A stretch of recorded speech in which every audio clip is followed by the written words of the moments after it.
The Galactic Council, a vast coalition of interstellar species, prided itself on order, diplomacy, and maintaining peace across the galaxy. However, it was also a bureaucratic behemoth, often slow to respond to crises unless they directly threatened core worlds or high-priority trade routes.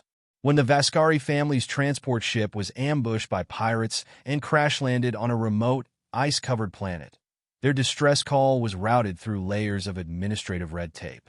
The Vaskari, being a peaceful and lesser-known species, were categorized as low priority, their survival deemed non-essential in the grand scheme of the Council's political agenda. The Council's response was calculated and indifferent. Resources were scarce, they argued. Fleet assets were needed elsewhere for more urgent matters. In official reports, the Vaskari family situation was reduced to a footnote, their plight dismissed with the cold rationalization that not all could be saved in an imperfect galaxy. The Council had much larger problems to deal with, and so the distress signal was quietly archived, out of sight and out of mind.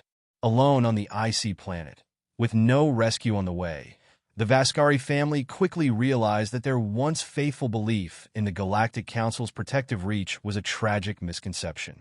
Their species was small, insignificant to the powers that be, and now they faced the brutal reality that they had been deemed expendable. Aboard the USS Resolute, a mid-sized exploration and patrol vessel, Captain Elena Carter sat in her command chair, reviewing routine scans of the sector when the distress signal appeared on her console. It was weak, barely a blip in the vastness of space, and tagged with a low-priority marker by the Galactic Council's central network. Her first officer, Lieutenant Ruiz, hesitated as he pulled up the details, noting that the signal had been active for days without any response. "It's from a Vaskari ship," Ruiz reported. "Looks like their transport was attacked, and they crash-landed on an uninhabited ice planet in Sector J14. The Council marked it as non-critical. Captain Carter's brow furrowed. She had seen this kind of bureaucratic neglect before. Too many lives, deemed too small or inconsequential, were left to fend for themselves because of political calculations. But she wasn't bound by such indifference. Carter had made a career out of ignoring the cold logic of spreadsheets and risk assessments when it came to saving lives. To her, every life mattered. "Set a course for the planet," she ordered without hesitation. "Prep a landing team with survival gear. We're not leaving anyone behind." The Resolute quickly diverted its path, engines flaring as the ship moved toward the remote planet. As they entered the system, the crew began scanning the surface, searching for signs of life. What they found confirmed their worst fears. The Vaskari family was alive, but barely. The ice storms that ravaged the planet were brutal, and with the Vaskari's limited supplies and fragile physiology, it was a miracle they had lasted this long. The landing shuttle cut through the planet's thick atmosphere, the frozen landscape stretching out beneath them like a barren, hostile wasteland. The shuttle touched down near the coordinates of the Vaskari signal, the ramp lowering as the rescue team, clad in advanced environmental suits, disembarked. Captain Carter led the way, her breath fogging up her visor as she surveyed the bleak surroundings. They moved quickly, their equipment allowing them to track the small cave where the family had taken shelter. Inside, the atmosphere was even worse, frigid, barely lit, and filled with the faint sounds of shivering and desperation. The Vaskari family had settled into a cold, dark cave, its entrance partially obscured by ice and snow. Orvin, the father, had managed to find it while searching for shelter after the crash, but it offered little comfort against the elements that raged outside. The temperature inside was a few degrees warmer than the biting cold beyond, but it was still far from safe. Yaira, the mother, tried to keep the children's spirits up with stories of their home planet, a lush world filled with vibrant flora and gentle sunlight, but her words were often drowned out by the howling winds that battered the cave entrance. Food supplies were dwindling, and the little that remained was barely edible. The rations they had salvaged from their ship had been intended for a short journey, not a prolonged survival situation. The children, Kale and Tiri, looked gaunt and weak, their cheeks hollow and eyes wide with fear. Orvin did what he could to gather bits of ice and snow to melt for drinking water, but the lack of proper sustenance drained their energy, and their bodies struggled to adapt to the severe cold. Each day passed with a grueling sameness. Orvin would venture out briefly to search for anything useful, fragments of their ship, or perhaps remnants from previous explorers who had failed to survive. The ice-covered landscape was hauntingly beautiful, but it offered little hope. The frozen ground stretched endlessly, dotted with jagged rocks and deep crevasses, and there was no sign of other life. The vast emptiness echoed their despair. At night, the temperature plummeted further, and the family huddled together for warmth. Orvin would try to start a small fire using the last of their matches and some dry twigs, but it would barely last long enough to stave off the chill. Yaira wrapped her arms tightly around her children, whispering reassurances that help would come, even as her heart sank with the realization that their cries for assistance had gone unheard. The relentless cold seeped into their bones, and with each passing day, hope began to flicker like the dying flames of their makeshift fire. They were lost, and in their solitude, the Vaskari family came to understand the bitter truth. They were alone in the universe, left to fight against the elements without support from the Council or anyone else. Each day was a struggle for survival, a test of their will to endure against the overwhelming odds. As the humans stepped into the cave, the harsh contrast of their brightly colored environmental suits against the icy gray surroundings immediately captured the attention of the Vaskari family. Captain Elena Carter was the first to approach, her visor down, but her voice warm and soothing as she knelt before them. The moment was a fragile one. She could see the mixture of fear and disbelief in Yaira's eyes as she instinctively pulled her children closer. "We're here to help," Carter said, her tone steady and reassuring. She gestured to her team, who quickly began unpacking supplies. They had brought blankets, portable heaters, and emergency food rations. Everything necessary to stabilize the Vaskari family's condition and ensure their survival. The medics moved in swiftly, their training kicking in as they assessed the situation. Yaira and Orvin, overwhelmed by the sudden appearance of their saviors, struggled to process the reality that humans had actually come for them. "Why did you come?" Orvin asked, his voice hoarse and cracked from the cold. "The Council, they left us." Captain Carter's expression hardened, reflecting a sense of righteous anger. "The Council may have turned its back on you, but we believe that every life matters. We don't abandon anyone, regardless of their species or status." She glanced back at her team, who were already setting up a heater and distributing warm blankets. One of the medics, a young woman named Lieutenant Mendez, knelt beside Kale and Tiri, gently examining them. "Hey there," she said softly, her voice calm and friendly. "Let's get you warmed up?" "Okay." She pulled out a small device that began to emit a gentle warmth, carefully wrapping the children in blankets and ensuring they were comfortable. Yaira felt the warmth of compassion wash over her as she watched the humans work efficiently, their actions coordinated and purposeful. It was a stark contrast to the bureaucratic indifference she had experienced with the Council. Here were beings who didn't see her family as expendable. They saw them as lives worth saving. As Captain Carter distributed food rations, she took a moment to sit beside Yaira, who was still in shock. "I know this is overwhelming," Carter said, her voice gentle. "But you're safe now. We'll take you home." Yaira nodded, her eyes filling with tears of gratitude. In that moment, she felt a glimmer of hope, a feeling she had thought lost in the icy grip of despair.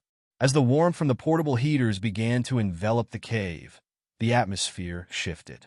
The tension that had filled the air began to dissipate, replaced by the hum of quiet conversations and the soft laughter of the children. The humans had not only brought physical warmth, they had infused the space with compassion and kindness, igniting a flame of hope in the Vaskari family's hearts. As the days passed aboard the USS Resolute, the Vaskari family began to heal, both physically and emotionally. Captain Carter and her crew ensured that they received the best care possible. Medics monitored their health closely, providing nutrient-rich meals and administering treatment for any injuries or illnesses that had festered during their time on the icy planet.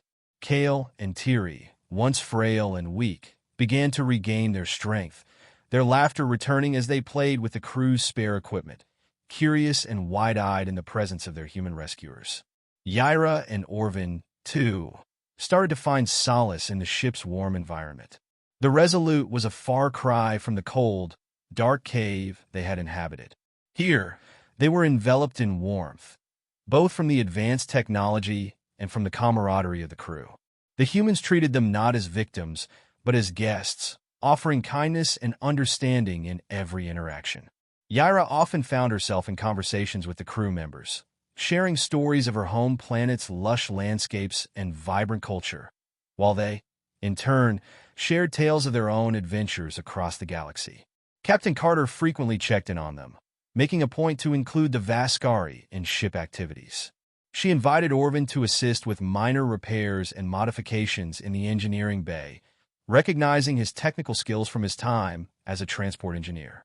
It was an opportunity for Orvin to regain a sense of purpose, a small but significant step in overcoming the trauma they had endured. He felt appreciated, valued for what he could offer rather than seen through the lens of vulnerability that had plagued him since the crash.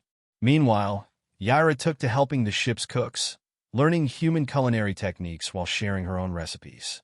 The galley became a hub of laughter and culture, the aromas of various dishes blending into a beautiful symphony that lifted the spirits of everyone aboard. As the crew savored the flavors of Vaskari cuisine, they began to appreciate the depth of the family's culture, forging a bond that transcended species and backgrounds. As they traveled through the stars, the Vaskari family could hardly believe their transformation. They had gone from being abandoned and isolated to being embraced and cherished. The once distant promise of home now seemed tangible, illuminated by the warmth of human compassion that surrounded them. Each passing moment filled them with renewed hope for their future, a future that now felt promising instead of bleak. They had found more than just survival. They had found a new family among the stars. As the USS Resolute made its way back to the Galactic Council's nearest outpost, a sense of anticipation filled the ship. Captain Carter had requested a meeting with the Council to present the Vaskari family's plight and to challenge the bureaucratic indifference that had nearly cost them their lives. The crew rallied behind her, sharing stories of their experiences with the family and how the humans had responded with compassion where the Council had shown none. Upon arriving at the Council station, the atmosphere shifted from the camaraderie aboard the Resolute to the cold, detached formality of the Council chambers. The Grand Hall was filled with representatives from various species, each seated at an imposing circular table. The Council members looked upon Captain Carter and the Vaskari family with a mix of curiosity and skepticism, their expressions unreadable as they prepared to hear her testimony. Captain Carter stood firm before the assembly, flanked by the Vaskari family. Honorable members of the Council, she began, her voice steady and resolute. We are here today not just to share a story of survival, but to shine a light on a critical failure within our galaxy. The failure to recognize the value of every life, regardless of species or status. As she spoke, Orvin and Yaira stood beside her, the children's small hands gripping their parents tightly. The room fell silent, and the Council members leaned in, intrigued yet defensive. Carter continued, detailing the neglect the Vaskari family had faced when their distress signal was ignored. She recounted their harrowing days on the icy planet, emphasizing the bravery and resilience they had shown despite being abandoned by those who should have protected them.